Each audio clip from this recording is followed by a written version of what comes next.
I lost 55 pounds, I got lean and strong, and now I'm almost 40 with 2 small kids in the best shape of my life. But if I could go back to the version of me who was exhausted, overwhelmed, 55 pounds heavier, to give her some advice on how to lose the weight and actually keep it off, these are the 6 habits that I'd tell her to focus on. Habit number 1 is have 2 lunches.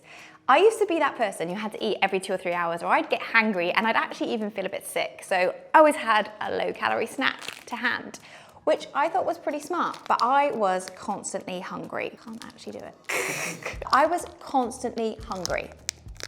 Even though I was chomping through 400 to 500 calories a day of little 90 calorie snacks. When I stopped trying to save calories and started eating 4 solid meals a day instead, everything changed, because it wasn't just fighting against hunger that was holding me back from losing weight. By grazing all day, I was keeping my insulin levels constantly elevated and putting the brakes on my body's ability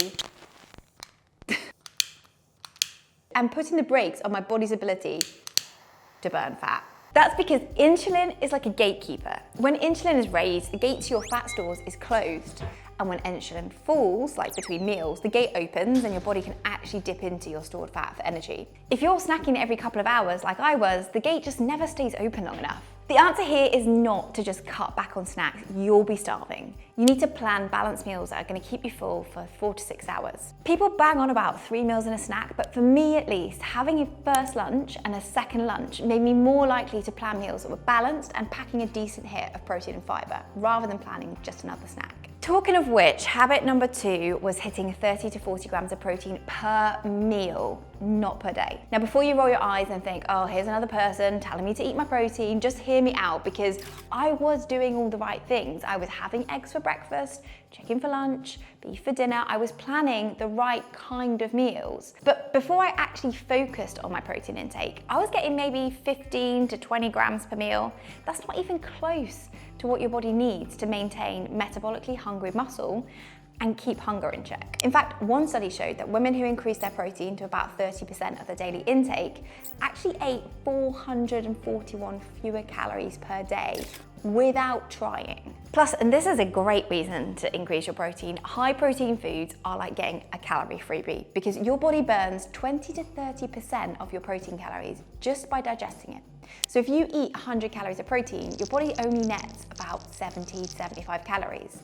Whereas that's going to be more like 90 to 95 calories for carbs or fats. Okay, so how much? You've probably heard aim for 100 grams or 1 gram per pound of lean body mass, but there's too much maths going on sometimes, so just keep it simple and aim for 100 grams to start with, especially if your starting point is like 50 to 60 grams per day at the moment. So just stop guessing and start actually building your meals out on a nutrition tracker like MyFitnessPal. When you start to add each ingredient, you'll soon see where you can increase your portion sizes and where you can add extra protein with quick wins, like adding egg whites instead of whole eggs. Oh, it never goes to plan. Or choosing chickpeas or lentils as a side, or Greek yogurt as a base for your dressings. Once I started making an effort to hit 30 to 40 grams of protein per meal, it was like I was finally erasing that low-level hunger that I just carried around for years. And it wasn't just my appetite that shifted. I had more energy, my workouts felt better, I slept deeper, even my skin and hair got better. I'm telling you, track your protein for 1 week. Don't worry about calories or anything else, just literally see how much protein you're eating right now and go from there. Habit 3 was getting my steps in, but not for the reasons you think.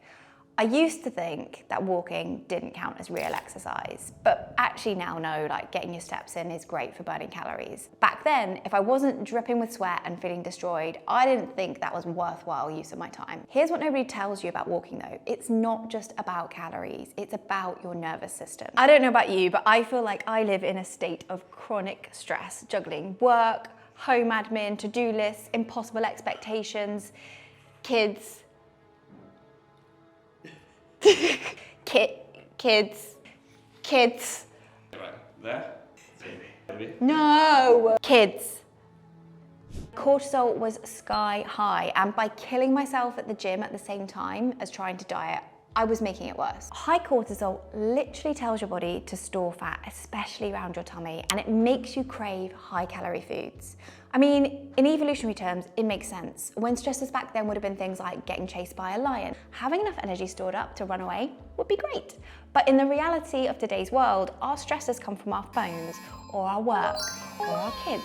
We don't need that extra energy reserve to deal with those. What we actually need is to reduce the stress levels. Enter daily walks. Heading out for 30 minutes each day gave me a little bit of breathing space and lowered my cortisol, which in turn made me feel a bit more in control of cravings. Now, it doesn't need to be a huge hike every day. Start by just taking a 10-minute walk around the block at lunch or getting out for 15 minutes after dinner. I've lost count of how many clients have also said that their daily walk has now become an anchor and something that keeps them sane. They started it for the calorie burn, but years after I've set some of them a step goal, they don't miss a day because of everything else that walk gives them. Habit number 4, follow the 80-20 rule with processed foods. I used to think I was eating healthy because I'd eat stuff like granola, protein bars, low-carb wraps, sugar-free dressings.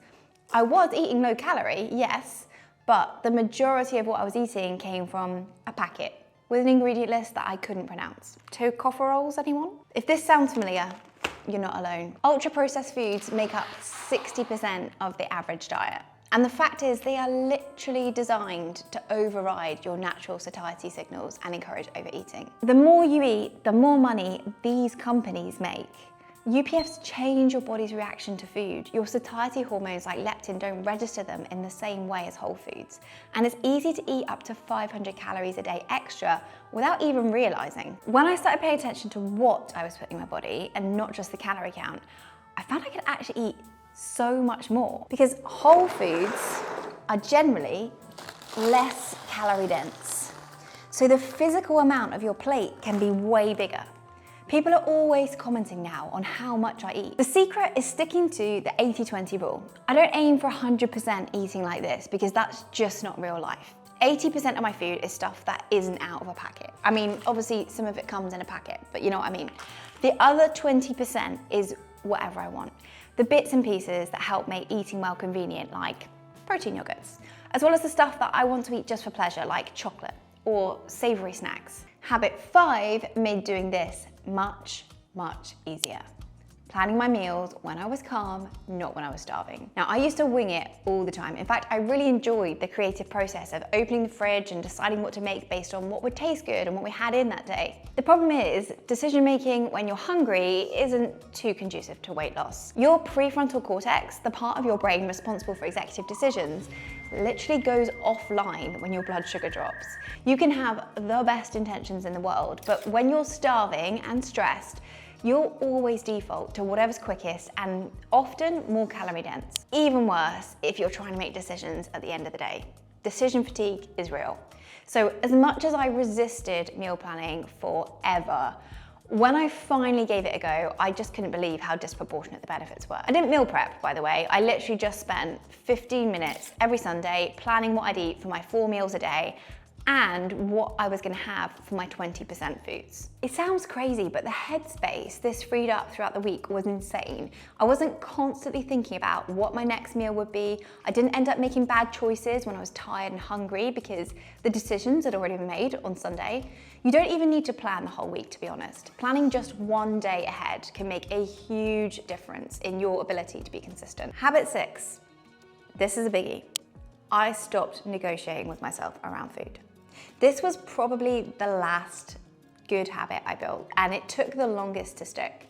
Not because it was complicated, but because, like I said before, I didn't realize how much of my energy was getting drained by the constant back and forth in my own head. It wasn't that I didn't know what to do, I just kept opening up little loopholes, making tiny little side deals with myself. In theory, as long as the numbers stacked up at the end of the day, didn't matter, right?